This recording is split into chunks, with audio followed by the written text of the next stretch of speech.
Hello all. Reshma, am I audible to you? Yes, Sam. Yes, you can start sharing your screen and take the session. Yes.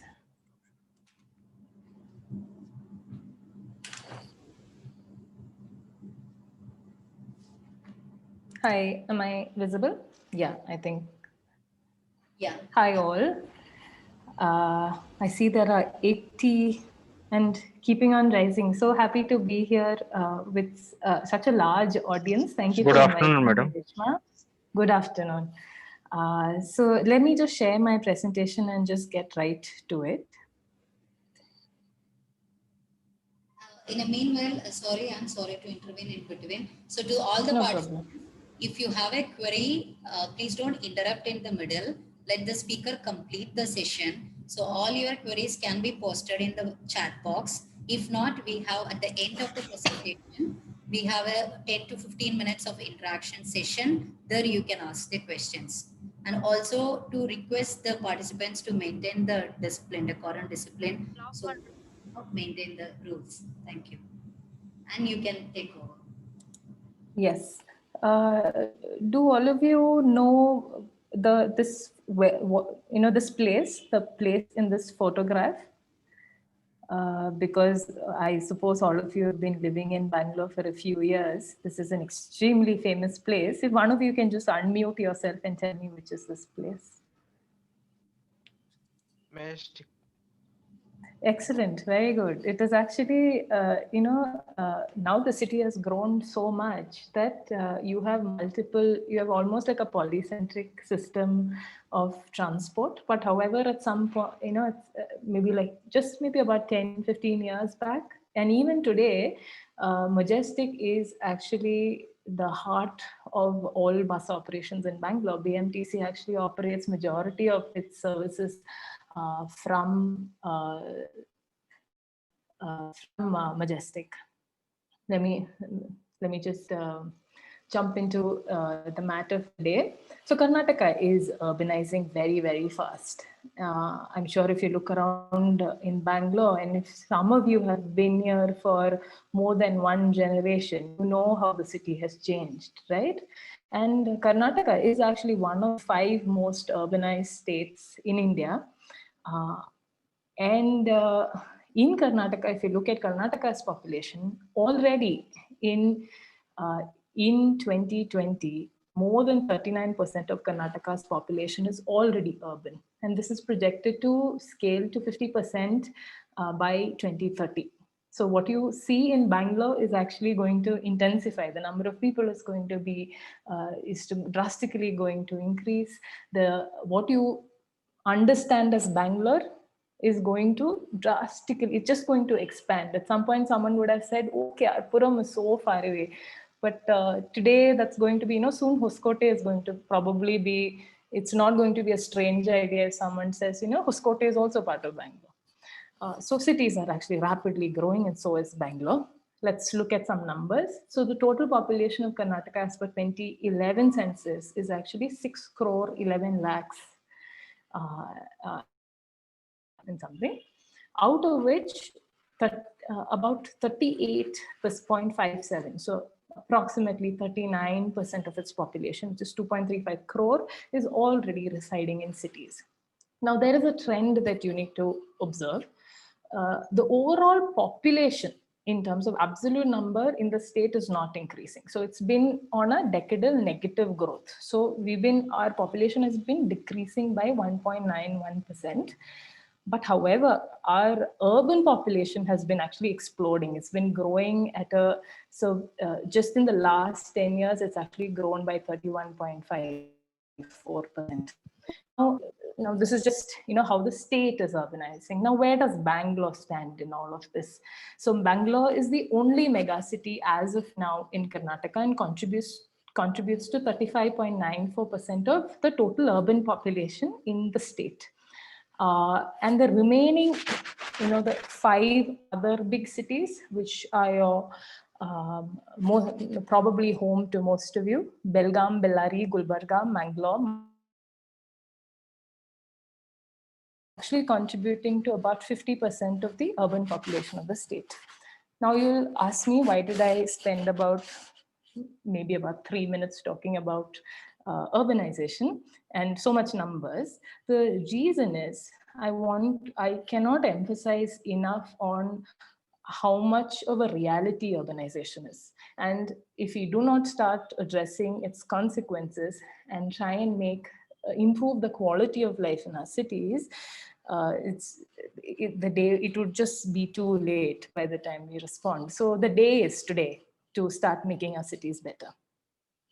And the majority, the brunt of this urbanization is actually borne by Bangalore.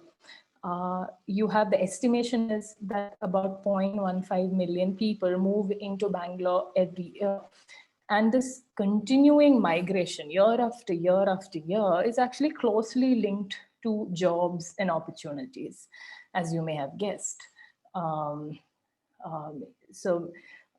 what is one of the major consequences of this? About 16.5 million daily vehicle trips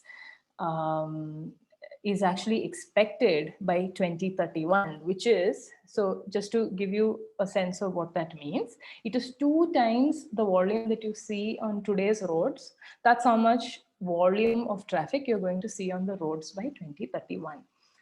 And to accommodate all these people, cities are, Bangalore especially, sprawling, and the time that you take to make a trip is increasing. The length of your trip is increasing because you no longer have house in the heart of the city, but you have to go to maybe 15, 20, 30. It's become normal to be living 30 kilometers away and keep commuting to your place of work. Along with increasing population, there has been an increase in the number of vehicles registered in the state. So there's been a decadal increase of 28%. And over the last 2 decades, it's increased 28%. But however, there's a decadal increase of 10%, as opposed to decadal population increases has only been 2.5%. Right. I don't know if what I'm saying and the slide is in sync, but right. So I'm going to assume that it is, and I'm just going to go ahead. And people's travel choices are also changing with the time. So today in Bangalore, one of the unique things about Bangalore is 70% of Bangalore's, all of its vehicle is actually two-wheeler. And the traffic scene has actually been continuously has been deteriorating. Travel times are up by 69%. Journey speeds have decreased by 45% from 2008 to 2011. These are all from the surveys DULT conducted as part of the study called Bangalore Mobility Index. There is significant delays in queuing of vehicles on major corridors. There is a lack of sufficient road space. There is a lack of lane discipline, and there's unregulated parking due to cities' reluctance to charge parking. Now, these are all some of the immediate impact that you are presently experiencing and will continue to experience. Something else that's been greatly affected is actually cycling. So if you look at the data, in 1981, 16% of all trips were done on bicycles. But today, that's dropped to a dismal about 3%. But however, something interesting to note is, I don't know if you've been following, there's some, so during COVID, the bicycle sales in Bangalore has actually increased. And we have data that's been collected on several platforms like the Cycle to Work platform, and some data that Strava has put out that says that the number of people cycling and the distance covered in cycling has actually drastically improved during COVID, the lockdown and post-lockdown. So that's actually encouraging to know. Now, half the problem is because we focus on congestion. You focus on, traffic. right? But however, if you stop looking at, why am I not moving? That is a problem, and look at it, sort of zoom out and see. So one of the good ways to look at resolving this issue of urbanization and transport is to focus on moving people and not vehicles. So do you understand what, like what a paradigm shift that is? So it's not important how you move people. I mean, sorry, that's what is important. So what is important is how you move people. It's and how many you move. So obviously a bus which can carry about 40 people is actually much more efficient than a car which may at its best carry 5 people. So the National Urban Transport Policy of 2006 was put up by the Ministry of Urban Affairs with some objectives, which you can kind of see on the side. I've listed it down. So it calls for incorporating urban transport as an important parameter uh, in planning itself rather than a consequential requirement. So urbanization on the back of public transport, that's what it all boils down to. Reduced travel demand, better through better integration of land use and transport planning. Then the third one is equitable allocation of road space. So when you say road, somehow you think it's only for vehicles, but it's not. There are so many other user group, and so many other uses that you want to have to be accommodated within the street cross section of a road, a street, and hence this idea of equitable allocation of road space. And I'm sure I think the speaker after me will also talk to you about the idea of complete streets.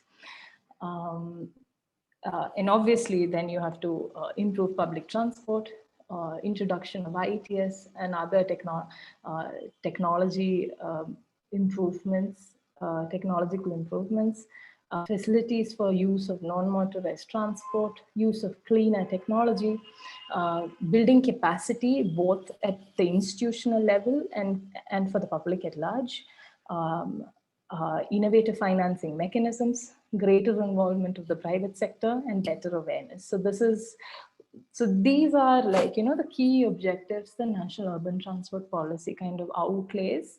And this is actually a good framework for any city to kind of, start thinking about what about my city. So just to, present you the spirit of NUTP. So this is what it looks like, okay? If 40 people were to travel by car, look at the amount of space it requires in the first photograph. And then you have 40 people who would travel by a bus, and look at how efficient that is, right? And then look at the scenario where they would choose, if they would choose to bicycle. So you can see, right? I would throw in another picture here. So this is about,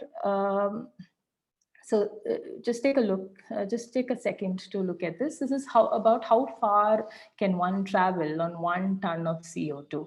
So you can see that the scooter travels the least. I mean, on 1 ton of CO2, if it emits, it travels the least, but whereas public transport actually covers much more passenger kilometers than the scooter. And obviously the pedestrian is most sustainable, then followed by the bicycle. So you can see, right, pedestrian, bicycle, buses, so all forms of public transport. And then at the very least environmentally friendly, least sustainable is actually a personal modes of transport like scooter, cars, bikes, etc. And we need to shift towards a new culture of urban mobility where you have smarter urban transport, where you have intelligent transport systems, and where you have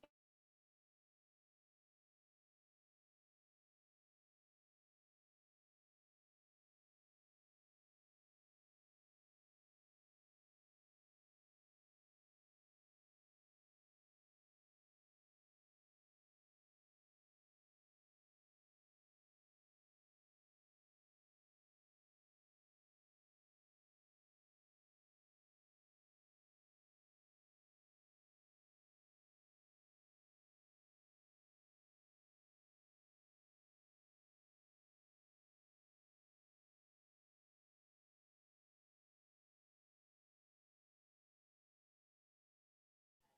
Am I audible to all?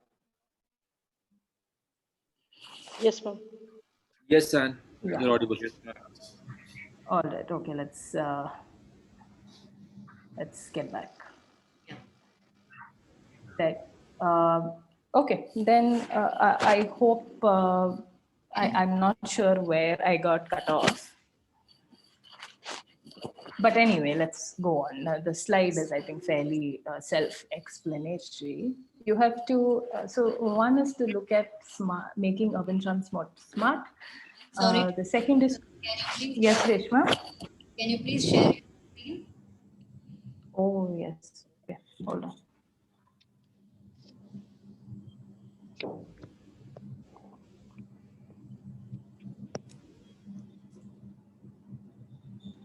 We were talking about different modes and the energy consumption part. Okay. So I think I had moved on. New culture, you can start from here. That's where the All right. Sure. Okay. over to you. Right. So when we're talking about urban transport, we have to now start imagining about a new culture in urban mobility, right? One is a smarter urban transport. So a greater use of technology, integrated transport, which is both physical and both non-physical, such as like fare integration. Then obviously accessible urban and accessibility not just for one kind of citizen, all kinds of citizens, right? So access can also be understood in terms of ability. So access and affordability for one and all, irrespective of age and abilities.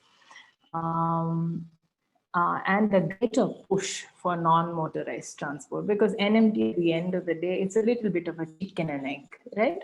So a lot of people who would want to cycle but may shy away from cycling because it's unsafe. So there's always that. So there has to be greater push towards promoting non-motorized transport. We have to look at improving the overall safety in urban transport, and obviously look at how we can integrate land use and transport. Now, this can happen in many ways. Transit-oriented development is an example that comes very quickly to my mind. And of course, we talk about moving people, but how about goods? So we need improved freight management, and of course, a city-level demand management approach. We need an approach of managing demand for across the city. Now, how do you do this? This can be through having parking, pricing your parking.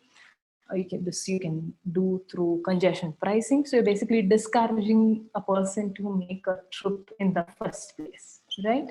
And be more judicious about the kind of trips you make. Then promoting other forms of, carpooling, car sharing, so which is basically sharing a common resource, right? So that's the kind of culture change we're looking in urban transport.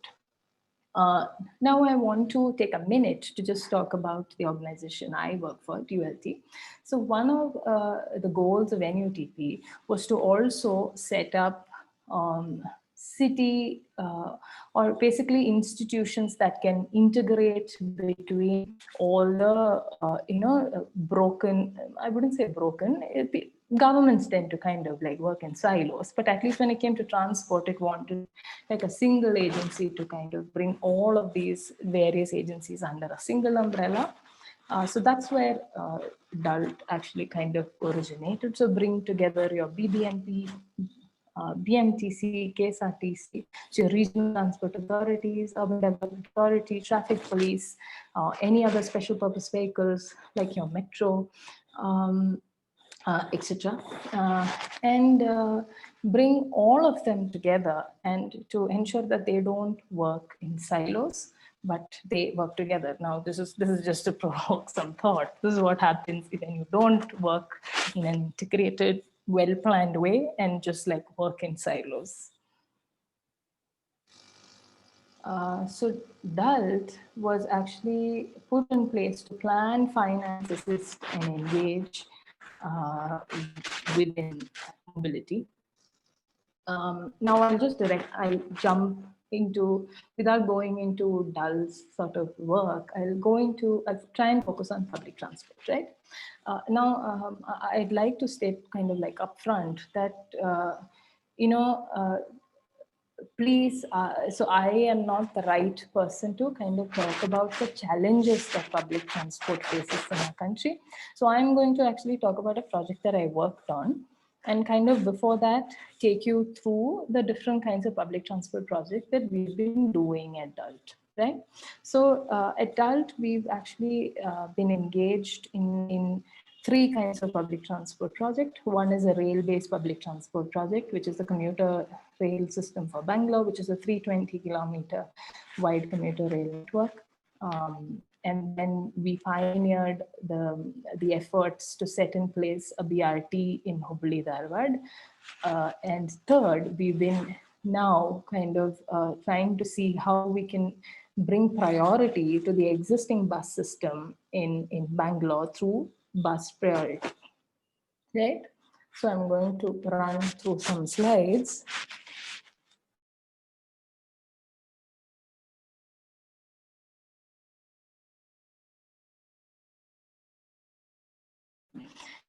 In Hubli Dharwad. Take a look at the images carefully, because a question is going to come later on what is the difference between a BRT and a bus lane, right?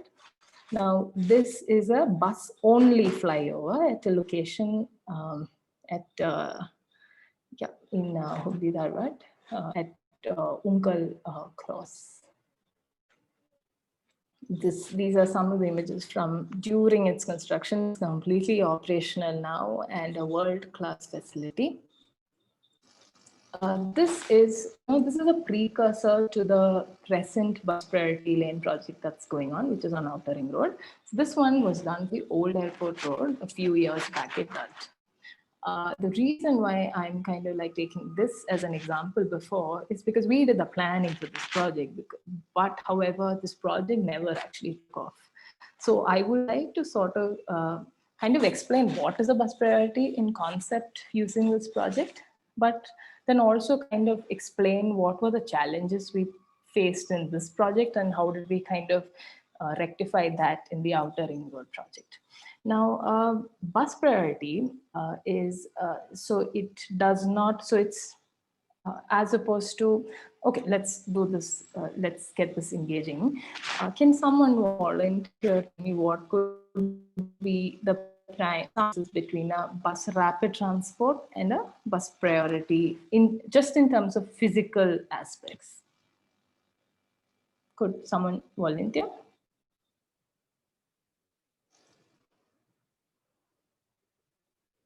The previous boy who offered to say that it's majestic, can he volunteer maybe? No? Okay, cool. Okay, I'm going to just do the answer. All right, so a bus lane, so a BRT is actually conceived in the central lane and it has a dedicated corridor. So no other vehicle can actually, the road space is actually reserved for that specific bus movement. And then at least the Hubli Dharwad one, the station is actually located in the central median. But whereas the BRT actually, the bus priority lane is actually is a much more softer way of giving existing bus services some form of priority, right? And how do you do that? So your bus lane is typically on the curb edge, this leftmost lane, and it is soft. It has soft segregation, so it may not be segregated at all, except for just laning and reinforced through signages, right? And bus stops remain on the curb side, on the property edge side. So, so you get the difference, right? Right. So, so when we planned this project for Old Airport Road, this actually came up because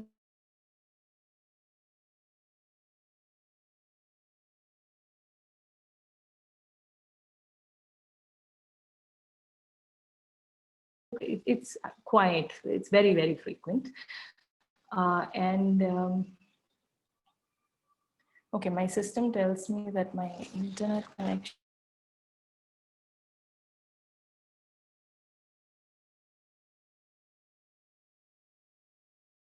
Yeah. Reshma?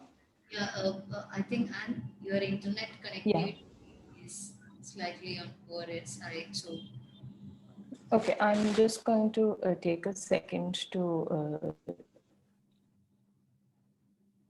change my connection. And it will be better if you can close your video so that you'll have better bandwidth. Sure. Right.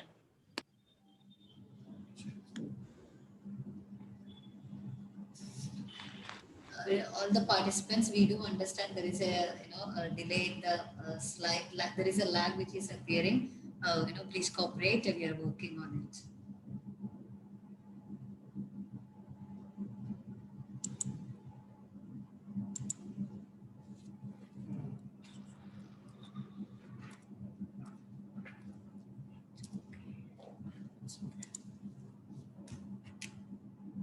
And are you audible?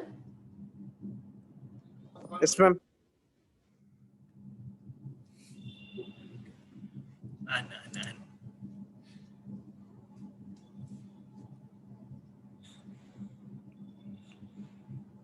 Is it visible, Reshma? Yes, Is my yes, screen? yes. Right? Shiva suggested you can, Yeah, I have closed the video so that I have better one. We are on bus priority lane, Old Airport Road, Bengaluru. That is the current slide which is displaying. All right. Right. Yeah. So one of the challenges we had for this project was while we had 3 lanes available on either side, majority, significant length of this corridor was actually 2 lanes. So total 4 lanes, which meant that there's going to be certain stretches where priority is going to go for a toss. Buses are actually not going to get priority.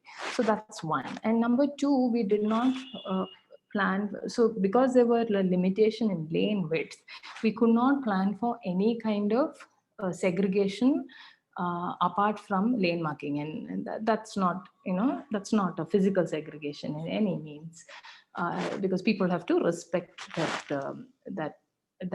that lane marking. So in effect, when we implemented this, we noticed that in majority of the stretch, when your traffic intensity is high, and when there's queuing happening at junctions, there was no kind of priority that was being practiced. So the first thing we learned from the Old Airport Road project was some form of segregation is required. And in order to do some form of segregation, we need one consistent lane width. It cannot keep going wider, narrower, right? And number 2, we would need at least three lanes on either side. So those are some of the things that we learned from the Old Airport Road project. Now, when we took up the Outer Ring Road project, some things already worked out for us. So this corridor, all the way from one end to the other, was already designed for a BRT. So it had split flyovers in place. It already had three or more lanes on either side. So so we already had some of the things that did not work in Old Airport Road. Those issues did not exist in Outer Ring Road. We also had a very high frequency of buses on the Outer Ring Road. Now let's just try and look at what is the setting of the Outer Ring Road in Bangalore. So according to ORCA, which is an association for all the companies that are located on Outer Ring Road, there are about 10 lakh jobs. So which means translates to about 10 lakh people working on this particular corridor. And there are more than 20 large tech campuses, along with several more smaller, building-based offices on this particular corridor. On either side of the outer ring road are very densely populated neighborhoods like Hechusale, Bellandur, Kadubisnahalli, Devrabisnahalli, Madhepura, Doddenakundi, Marathalli, Kyarpuram, and etc. Outer Ring Road also provides it kind of like connects between Old Madras Road and Old Airport Road and Bellary Road. And 40% of the trips that happen on Outer Ring Road actually begin and end on the Outer Ring Road. And something else that kind of like supported the bus priority project for Outer Ring Road was the unreliable travel time for bus services, primarily due to travel congestion. So you can see that for your ordinary services, which is the leftmost, the diagram, during off-peak hours, the survey revealed that travel, the time that it took was somewhere between 50 and about 75 minutes. But you can look at the morning peak where the range is much more. So it ranges to about 85 minutes, which is more than an hour. So you can actually see so that was one. There was significant delay that was happening to public transport users, and which is a disincentive. So if you did not address this problem of the amount of time it took to travel by public transport, you would not be able to make people shift from their own comfort of their own personal vehicles to public transport on Outer Ring Road. So when we kind of like thought about it, we wanted two things. We kind of like wanted, three things, right? We wanted one, looking at the kind of densities, both in terms of jobs and residential densities. The state government has already decided to invest in mass transit, right? So the metro is coming, but the metro is still, say, half a decade away. Now, what happens up until then, number one, and what happens when metro construction is going on? Because if during construction, obviously one lane is going to get taken away for construction on either side. If that is the case, if all these personal vehicles were to, what previously used to not fit in 3 lanes, if you are now hoping that it will suddenly fit in 2 lanes, it is not going to happen, right? So we need to start thinking out of the box. And bus priority obviously then emerged as a significant, like a front-running solution. Because anything else and everything else kind of like seemed unsustainable to do. Then we looked at sustainable. So it's having transit is one thing, but how about sustainable modes for last mile connectivity and shorter commutes? For this, then we looked at strengthening the cycling infrastructure on Outer Ring Road by providing cycle lanes, better footpaths, safe crossings at junctions, safer locations of safer and much more accessible locations for bus stops, and so on. And the third kind of like measure we came up was to do a demand management measures to curtail private transport. Now, how do you do this? You can do through curbing parking, on-street parking. So whatever parking that was happening on the service road, now we were saying no parking, either no parking, or we were introducing paid parking facilities in strategic locations along the corridor. So the idea was if someone was commuting from far away, they could come, or from a local place, they could come park their vehicle here, get on a bus, and because of the priority lane, they would zip across the corridor to their ultimate destination. So the bus priority on Outer Ring Road, so you can kind of see what are its, so I'm going to talk about the components, right? So we segregated it using a flexible bollard. So one lane from the exit. So see, another thing here is we wanted to do this with minimum interventions. The moment your interventions, the number of physical interventions increase, so does the time required to implement this project. So these are very quick to install on site. So even if, say, a bus broke down or something and another bus wanted to overtake, they can actually very easily ride over the bollards and get back into the bus lane. So the bollards actually, the flexible bollards actually offered that flexibility. So the curb leftmost lane was reserved for buses. That aside, the outer ring road had several punctures on the entire length. So then we kind of rationalized on what should be the access to outer ring road and away from outer ring road. So we designed typical exit entries and then did a detailed access management plan to figure out, where should entry exits come, worked out detailed signage proposals that you can see in the diagram at the bottom, that then gave enough information to people to make decision with respect to entries and exits. These are some of the photographs from its implementation. So the idea that we followed was, so this, if you can see, is actually an entry to outer ring road, right?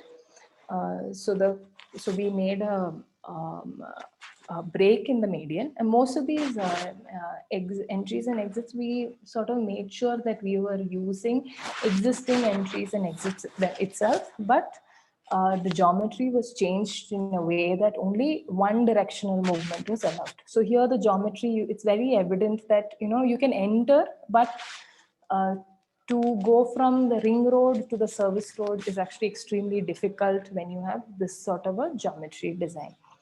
And then we also blocked the lower photograph. You can see where the barricading is there.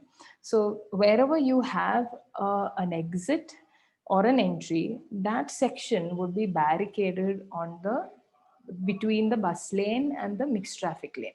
So this would basically prevent from someone, last minute deciding to just exit at the very last moment, or so this would require.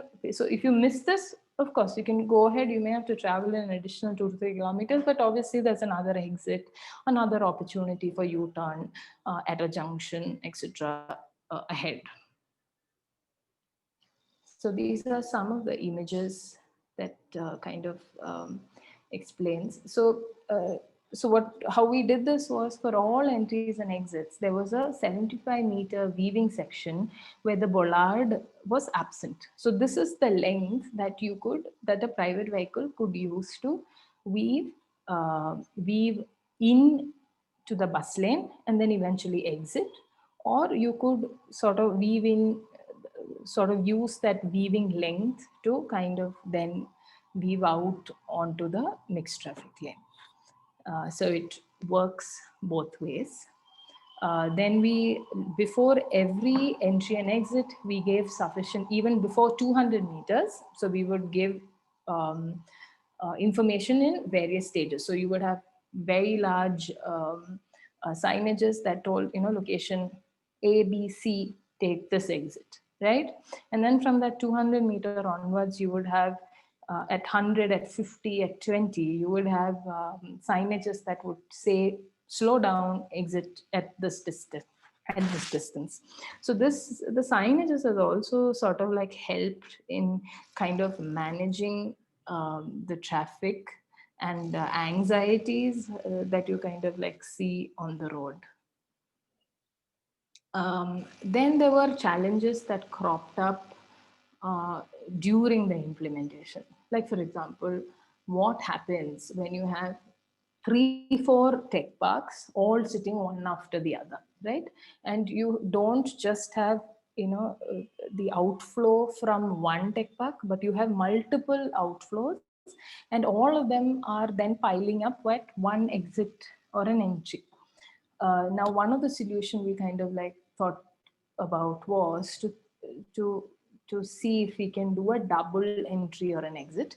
So these are basically double entries or exits, strategically located, probably very close to each other, because otherwise an entry and exit is typically spaced apart by a kilometer or more.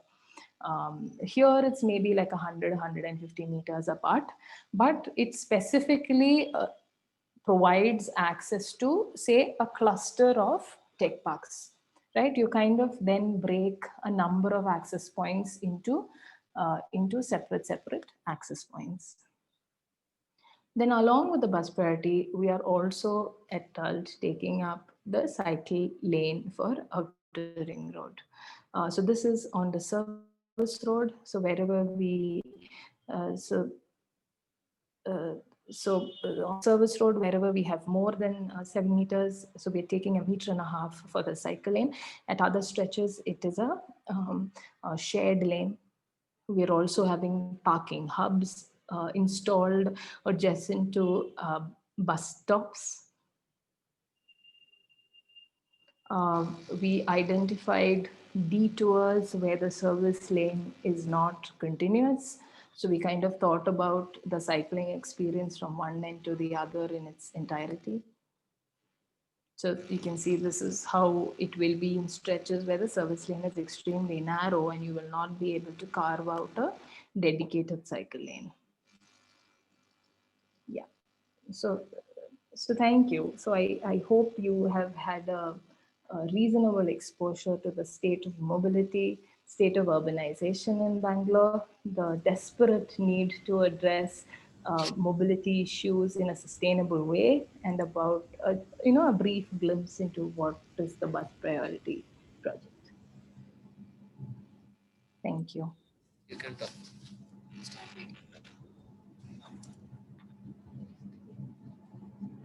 Yeah, thank you, Anne. Thank you for the wonderful session.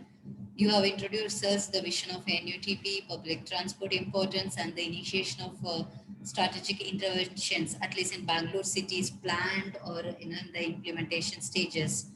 So even the BPL project you discussed provide more knowledge to the students to know about the various elements towards the project development or implementation. So thank you very much, and thank you for your being part of the webinar and sharing your knowledge to the participants. So it's time for us to have the interaction session. So I'm sure like many of them have already posted their questions. So as part of our registration process, we have kept a session question open that if they have any queries, they can post it at the time itself. So there are a couple of questions we have in our hand. So that is something we'll start with that. Meanwhile, the participants can chat, post their questions on the chat box. So the first question is why the bus priority line, especially at ORR, why the BPL as the project has been considered at ORR in Bangalore city. How do we consider an area or a network, basically, selecting the area to plan such kind of design interventions? These are the two questions we have received. Yeah. So one of the foremost criteria is that there should be a very frequent bus service already existing on that particular route. I'm not talking in terms of, when you are envisioning for bus priority corridors for say 10 years later or 15 years later. I'm talking about today. If you wanted to give bus priority, buses priority, say 3 months from now, and start kind of like selecting corridors, how would you do it? One, I would imagine that you would need an existing strong bus service already existing on that route. That is number one.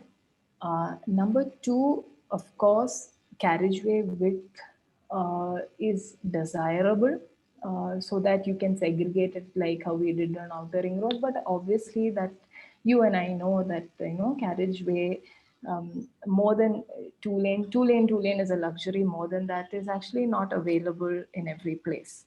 But however, so I think the second criteria, for the sake of the criteria, I think carriageway width does matter for the ease of implementation.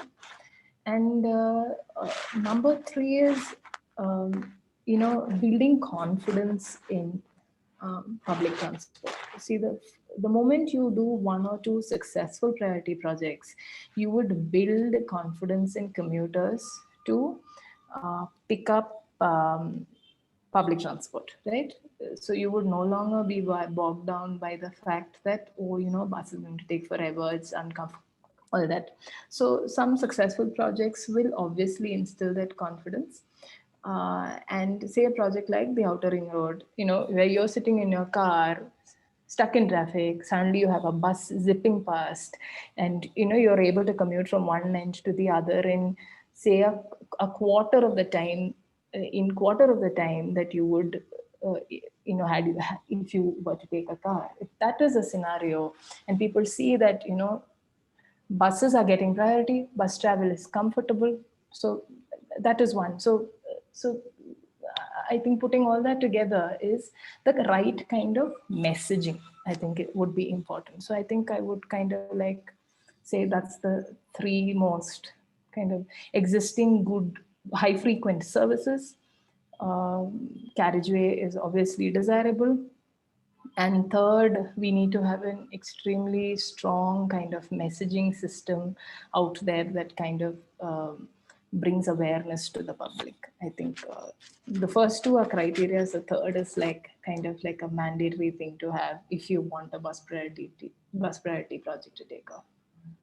Okay, so moving to the next question, how do we consider the detouring of vehicles while reserving the lane for public transport in an already carriageway? Okay, can you just repeat that? I couldn't. How do we consider the detour of vehicles Hmm. while reserving the lane or the space for the public transport? So how are we going to consider the detouring of vehicles? So there is no detouring of vehicles as such, because it's about. So previously you had 3 lanes. Now you would have 2 lanes. So that's it. If you want to travel faster, get on a bus. Because as vehicles increase, your road is not going to increase, right? You are limited with this much space only. Just because the number of vehicles increase, your road width cannot keep on unlimitedly increasing. So it's about, so which is where concepts like bus priority is important. But that's about, so that's to say that there is no detour, but I may have understood your question wrong. Instead of the detour, let's answer it in such a way that, like, what about the remaining vehicles? Like, you have taken the carriageway space for your public transport, so are expecting, with the less width available, carriageway width available for the other vehicles, how that can be? So we're so already the I think Reshma has been part of. She was one of the people who did that study to kind of establish that the travel time for buses has decreased, which is a significant. So that is one. Meaning it's an encouragement enough for people to ditch their personal vehicles and get on a bus. So that is the only kind of future I see.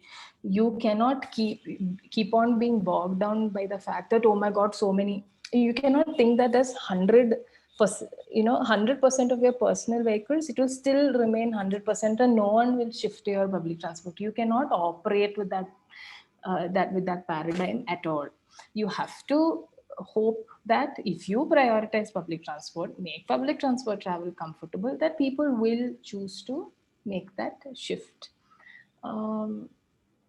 Right. So, see, another thing. So, just to address another aspect to maybe, how do you manage the overall volume of vehicle is, presently the main carriageway is actually utilized well, but however the service lane is underutilized because there's rampant parking happening, which kind of takes away your one entire lane. And number two, there are very frequent entry and exits, right? So the service road is actually extremely underutilized. So if you now think about the new cross section, if you previously had three lanes to carry all the traffic, now we are actually kind of distributing that.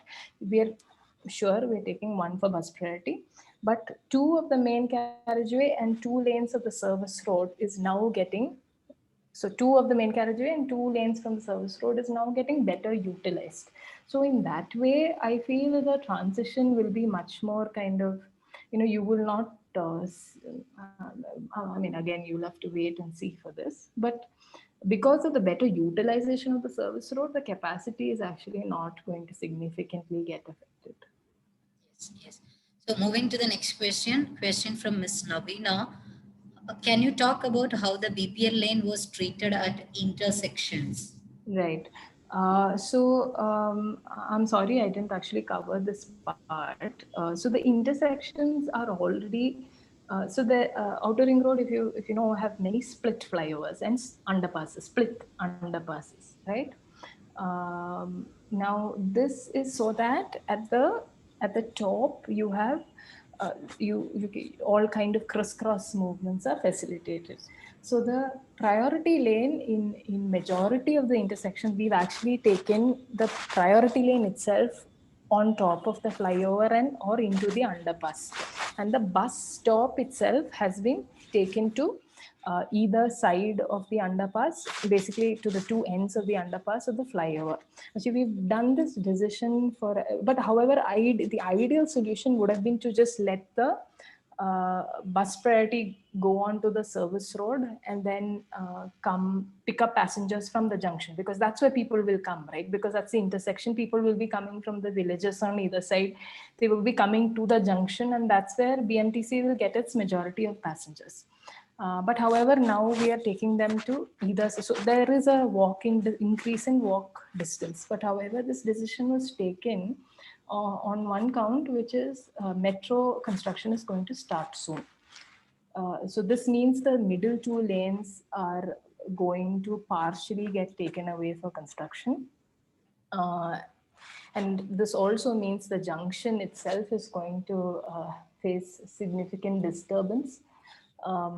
And hence we wanted to kind of send the bus on the grade separator itself. And for that purpose, because the bus is then faster, although the walking distances are higher, the bus stops are then located on either side. The junctions itself has been treated for better circulation through geometry improvements and also by safe crossing facilities at the junction. I'm sorry I didn't include any imagery of it, as it's still being discussed and finalized. I think that answered the question. So moving on, there is a question from Mr. Karthik. How to address the problem of road hoggers? Good question, actually. So you would, just like parking, a lot of service road is actually occupied by street vendors. Even your footpath is actually encroached by street vendors and so on. This is an aspect, truth be told, we still haven't fully resolved. We have still been very much focused on getting the infrastructure in place. But however, we are thinking about creative ways to use the space below the flyovers, right? So how can you kind of like energize the junction and the space below the flyovers for better use? So maybe the street vendors can then be, after all, people are at the junctions, right? How can you kind of like maybe bring them better use the space below the flyover to accommodate street vendors? But this is actually a very good question. The only other way I can think of is to look at the stretches of footpath where you have more than, say, a meter and a half, which is, again, let me say, only minimum, not the desirable width. More the merrier, actually. I had a faculty of mine actually say something about footpath, which is, and she used to say that the depth of your footpath is a reflection, the width of your footpath is a measure of the depth of your democracy. So, so the wider the footpath, the more you're actually giving to the ordinary normal citizen, So it's a little bit like that. So 1.5 is minimum, but obviously the more the merrier, but at least leave 1.5. And in stretches where you do have more width, maybe you can strategically locate hawkers there. So it's kind of like, move them in that stretch itself, find stretches with wider sections and then kind of like move them that way, because moving them entirely to a new place also does not work. Because they're there because of demand, right? So that's actually that's something that needs to be taken up and looked at much more carefully through a participative process. But thank you for asking that question. It's also it's also food for thought for us. Yeah. So I think that answered Mr. Karthik's question. Moving on, there is a question from Mr. Prem Reddy. So, do the urban development authorities such as BDA, MUDA, etc., interact or consult DALT while planning new layouts? Okay, so I'm today here as an individual, right? I'm not really I representing guess such kind of questions. ULD. So yeah, and also, so let's kind of like stick to bus priority questions. Topic, yes, then Yeah. the yes. So, Mr. Prem Reddy, let's talk more into the topic-related question than coming to the stakeholder involvement into it. Yes. So, the another question is from Mr. Abhilash. What if the land acquisition is problem to construct such lane? What are the solutions for that, like administration problem? Any ICT can be used to detect the entry of restricted vehicles. Okay, so two part to that question, right? First Yes, part there is are two about parts. acquisition. But What what is the about the first land part? acquisition? So first part is covering the land acquisition to construct such lanes. And the second part is like any ICT can be used to detect the entry of restricted vehicles. Okay, so Reshma, can I have the first part of the question again? First part of the question asked in this way, like what if the land acquisition is a problem? In that case, what are the solutions for that, like an administration problem? Regarding Are you asking with respect to bus priority, this particular project? yes, Right. So, see, one of the, so that is a big challenge, right? Acquisition, often we are in want of better lane widths to do any kind of project that is there. But however, something that we learned from the old airport road and many of our other projects is how to better utilize our existing widths. And this particular project needed to be implemented very quickly. So acquisition was out of the question. So we sort of saw this bus priority lane on ORR as a low hanging fruit, right? So very, very quick win for the city. So we did not have any acquisition need for this particular project. We made sure that the planning was done in a way that we made use of whatever resource that was available. Second is regarding any kind of ICT, right? So at every entry, at all entry and exit, we have cameras installed, or that process is underway now to install camera. All buses, if not all, at least a part of the fleet also of BMTC also has cameras fitted at the back. So BTP is actually, which is traffic police, is actually monitoring both to then issue fines for violations. So that's actually the two ways that I can think of that we've used uh, technology. Yeah. So moving on, there is a question. There are a couple of questions. I'm adding it up. So this from Bhumika. Miss Bhumika is asking, the bus is getting stuck in the middle of the lane due to some repair, other kind of issues. What is the alternative way or the space for the bus to move? There are a couple of related questions. I'm just adding Correct. it. Yeah, so this is a significant, especially if you remember the old airport road project, there this was a significant problem because there we only had 2 lanes, and then, if one lane just got taken away, what do you do?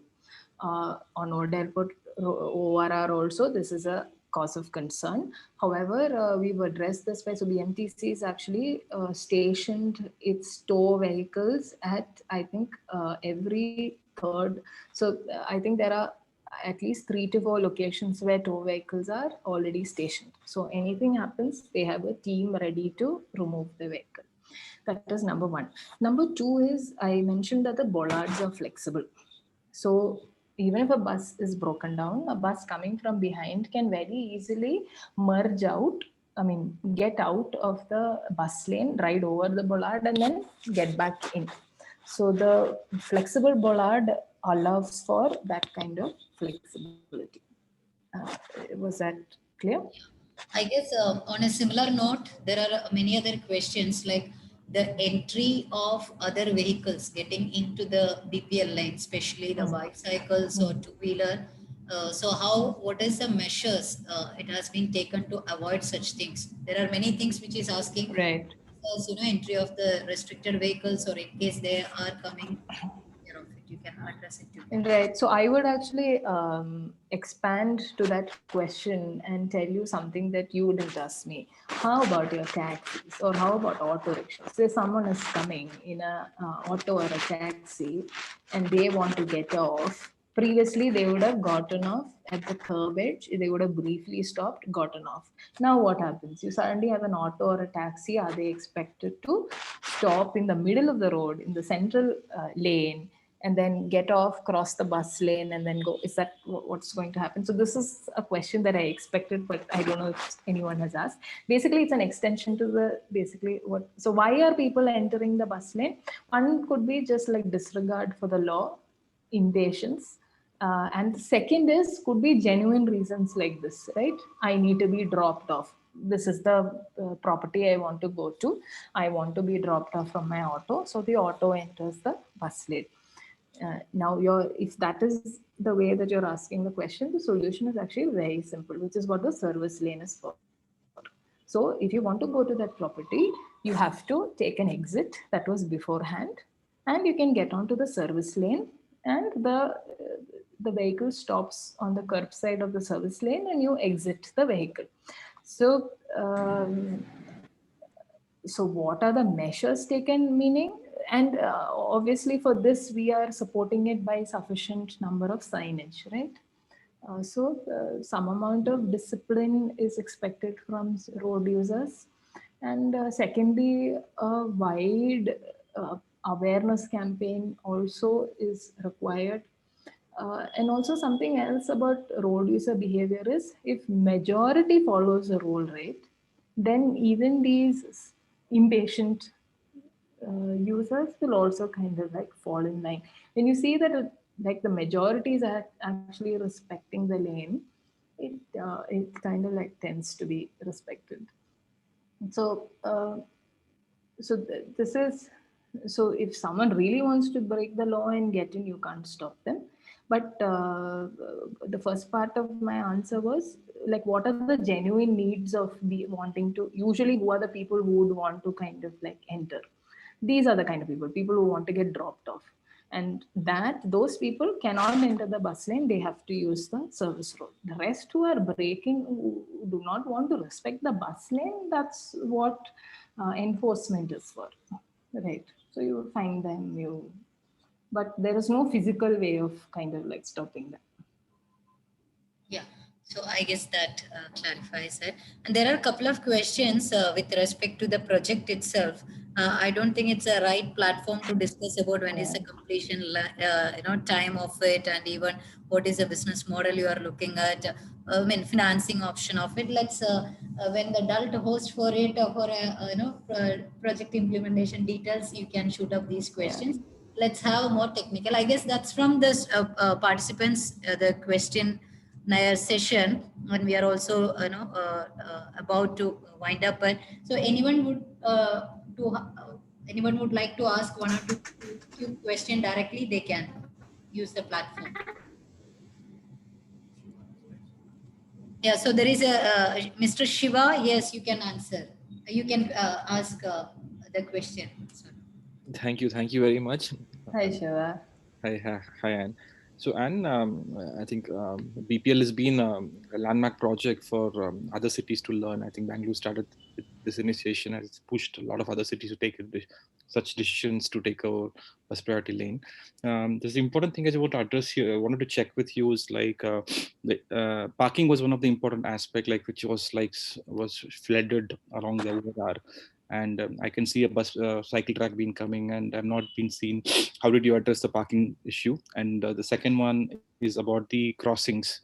I think it's a wide corridor, and FOBs are not very effective. And part of this design, how did you incorporate those things? Right. So the first bit about parking. Uh, so how did you address? We banned parking. So because we first of all have very limited service road, we already about intermittently the service road does reduce to a single lane, especially the lanes that are abutting grade separators. The rest of the corridor has 2 lanes, and because of this, narrowing and widening, a lot of these and underutilization of service road, there was rampant parking happening. Now, because there's going to be the service road itself is going to be better utilized. I suppose that extra road space is not going to be viewed as like under unused space that I can use as parking. That is one, just in terms of the rash. How are we thinking about parking will eventually go away because you are fully utilizing the service road. But number two, police has already notified it as a no parking zone. We will only wherever parking is allowed. Like for example, you have a bus pickup drop off, in the sense like schools, or you have office campuses where vehicle needs to come drop off, or that that extra space is there. Those sort of space, we are putting specific signage that says that kind of movement is docking a vehicle on the side is allowed. Everywhere else it goes, the notification is that says that it is parking is not allowed. So one is ways through just through this notification to disallow parking.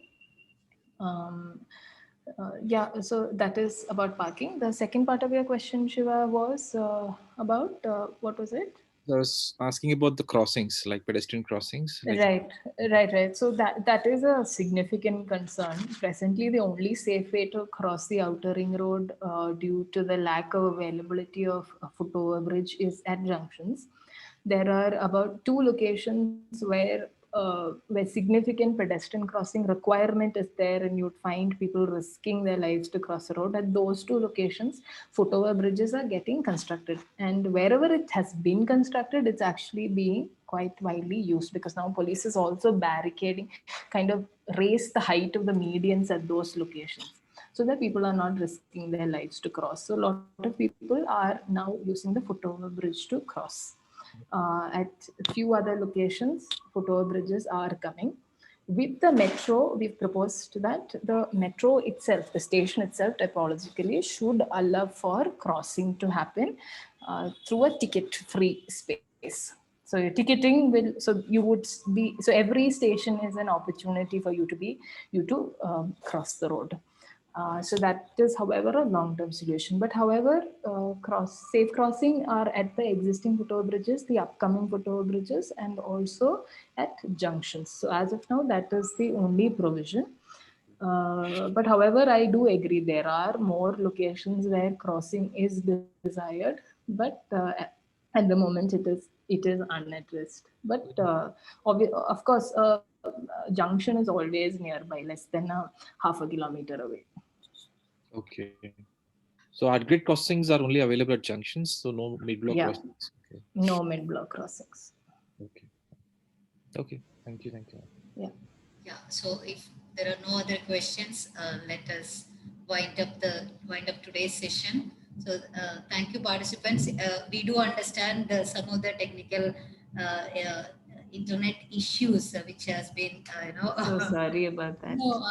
No, we genuinely appreciate all the participants without any hesitation. They didn't even log out from the session. They patiently waited there. So thank you all the participants, and thank you, Anne, once again. Thank you very much for sharing your knowledge on bus priority line and educating our participants on what is bus priority line and what are the it's a stage. We are not yet successfully implemented. We are also learning many things. Yeah. So in that aspect, you have shared many knowledges to provided a lot.